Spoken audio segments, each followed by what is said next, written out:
नूह हिंसा मामले में गिरफ्तारी से बचने के लिए भागे फिर रहे फिरोजपुर जिरका के कांग्रेस विधायक मामन खान पुलिस के शिकंजे में आ गए हैं।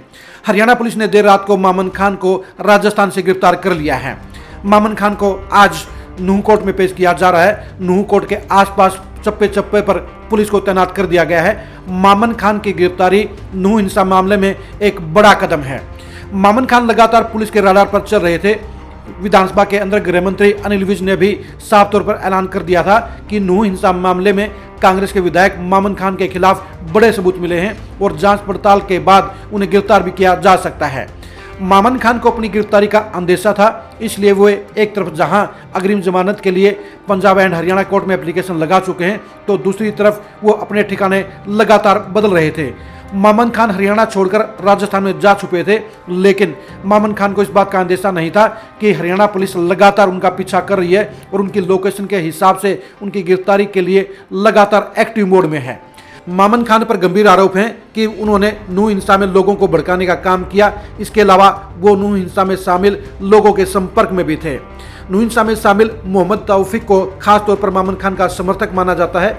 मोहम्मद तौफीक को गिरफ्तार भी कर लिया गया है और मोहम्मद तौफीक ने पूछताछ के दौरान बड़े खुलासे किए। उस बड़े खुलासे के दौरान ही मामन खान का नाम शामिल आया। आपको बता दें, खरी खरी न्यूज़ ने 31 अगस्त को पहले से ही इस बात का खुलासा कर दिया था कि मेवात के तीनों ही कांग्रेसी विधायक डेंजर जोन में हैं और नूह हिंसा को लेकर तीनों ही विधायकों से पूछताछ की जा सकती है। मामन खान को हरियाणा पुलिस ने पूछताछ के लिए 2 बार नोटिस भी भेजा, लेकिन गिरफ्तारी के डर से मामन खान पूछताछ के लिए हाजिर नहीं हुए। मामन खान को एहसास हो चुका था कि उन्हें गिरफ्तार कर लिया जाएगा, इसलिए वो गिरफ्तारी से बचने के लिए हाई कोर्ट के शरण में भी गए, लेकिन उनकी कोई भी तिगड़म काम नहीं आई और इसलिए मौका पड़ते ही हरियाणा पुलिस ने उन्हें गिरफ्तार कर लिया है। नूह हिंसा मामले को लेकर अब कांग्रेस बैकफुट पर आ गई है, क्योंकि कांग्रेस के विधायक का नूह हिंसा में हाथ पाए जाने के चलते अब उसके लिए जवाबदेही मुश्किल हो गई है। आपको यह भी बता दें कि विधानसभा के सत्र के दौरान भी मेवात के तीनों ही कांग्रेस विधायक यानी मामन खान, मोहम्मद इलियास और आफ्ताब अहमद मीडिया से बचते रहे थे, क्योंकि मीडिया जहां उनसे नूह हिंसा को लेकर सवाल पूछना चाहती थी, वहीं उनके पास जवाब नहीं थे। कहीं न कहीं इस मामले के अंदर मोहम्मद इलियास और आफ्ताब अहमद भी पुलिस के रडार पर हैं और उनसे भी पूछताछ करने के कोशिशें चल रही हैं। मामन खान की गिरफ्तारी के बाद अगले रडार पर अब आफ्ताब अहमद और मोहम्मद इलियास भी आ सकते हैं और इसलिए कांग्रेस के दोनों विधायक भी डरे हुए हैं।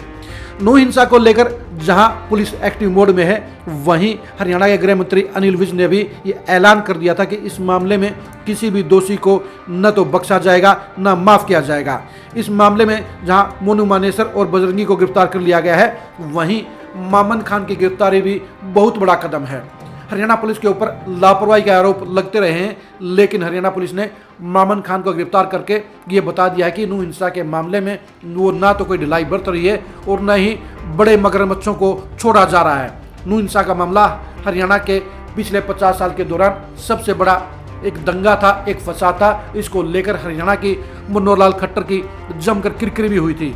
इसको लेकर मेवात, फरीदाबाद और गुड़गांव के हिंदू बहुल क्षेत्रों में चिंता की लहर दौड़ी थी और वहां पर माहौल भी बिगड़ा था।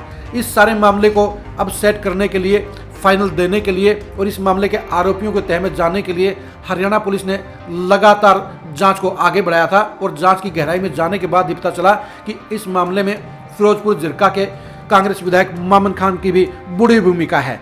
मामन खान ने जहां भड़काऊ बयान देकर इस मामले में तेल डालने का काम किया, वहीं उनके समर्थकों के हिंसा में शामिल होने के चलते वो बड़े सवालों के घेरे में आ गए थे। मामन खान के लिए अब अपना बचाव करना मुश्किल होगा। आज नूह कोर्ट में पेश करके पुलिस उन्हें रिमांड पर लेगी और रिमांड में उनसे बड़े खुलासे किए जाएंगे। मामन खान से पूछताछ के लिए लगभग 50 सवालों की लिस्ट भी तैयार हो चुकी है। इसके अलावा नूह हिंसा में शामिल लोगों के खुलासे के बाद उनके सामने बैठाकर भी मामन खान से आमने सामने सवाल जवाब किए जाएंगे। यानी मामन खान अब पूरी तरह से इस मामले में फंस गए हैं और मामन खान के लिए अब बाहर निकलना आसान नहीं होगा, क्योंकि नूह हिंसा का मामला बेहद गंभीर मसला है और इस मामले में जो धाराएं लगाई गई हैं वो मामन खान के लिए बेहद परेशानी का कारण बनेगी। मामन खान के खिलाफ नगीना थाने में हिंसा को भड़काने का अब मामला भी दर्ज है। एफआईआर दर्ज होने के बाद ही मामन खान के ऊपर गिरफ्तारी का खतरा मंडरा गया था और इसलिए मामन खान लगातार गिरफ्तारी से बचने के लिए इधर उधर भागते हुए फिर रहे थे, लेकिन उन्हें ना तो कोर्ट से राहत मिली और हरियाणा पुलिस ने भी उनकी लोकेशन को ट्रेस करके उन्हें शिकंजे में ले लिया है। अब देखने की बात यह है कि हरियाणा पुलिस मामन खान से क्या क्या राज उलवाने का काम करती है, वो हिंसा में शामिल कितने लोगों को और उनके साथ में जोड़ते हुए उनके राज उलवाने का काम करती है। मामन खान की गिरफ्तारी से कांग्रेस के लिए अब मुश्किल हालात पैदा हो गए हैं, क्योंकि इस मामले में अभी तक कांग्रेस बीजेपी सरकार के ऊपर हमलावर थी, लेकिन मामन खान की गिरफ्तारी के बाद अब कांग्रेस के नेताओं के लिए जवाब देना मुश्किल हो जाएगा, क्योंकि बीजेपी ने पहले इस बात के आरोप लगाए थे कि इस मामले में कांग्रेस के बड़े नेताओं का भी हाथ है। मामन खान की गिरफ्तारी के साथ ही अब मेवात के बाकी 2 कांग्रेस विधायकों के लिए भी बड़ी परेशानी खड़ी हो जाएगी, उनके लिए भी गिरफ्तारी का अंदेशा पैदा हो गया है। वैसे आफ्ताब अहमद और मोहम्मद इलियास के खिलाफ बड़े आरोप नहीं हैं, बड़े सबूत नहीं हैं, लेकिन ये भी बात है कि उन्होंने भी 1-2 भाषण ऐसे दिए थे, मीडिया में ऐसे बातचीत की थी जिसके चलते लोगों में भड़काऊ एहसास का आगाज हुआ था। अब देखने की बात यह है कि क्या हरियाणा पुलिस मामन खान तक ही सीमित रहेगी या मोहम्मद इलियास और आफ्ताब अहमद तक भी अपनी जांच का दायरा पहुंचाने का काम करेगी।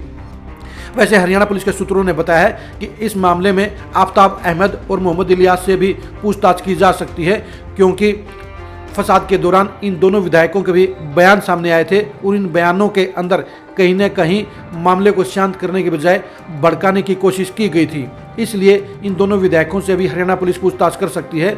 सबसे बड़ी समस्या मामन खान के लिए खड़ी हो गई है, क्योंकि मामन खान के खिलाफ न सिर्फ गवाह मिल गए हैं बल्कि सबूत भी मिल गए हैं।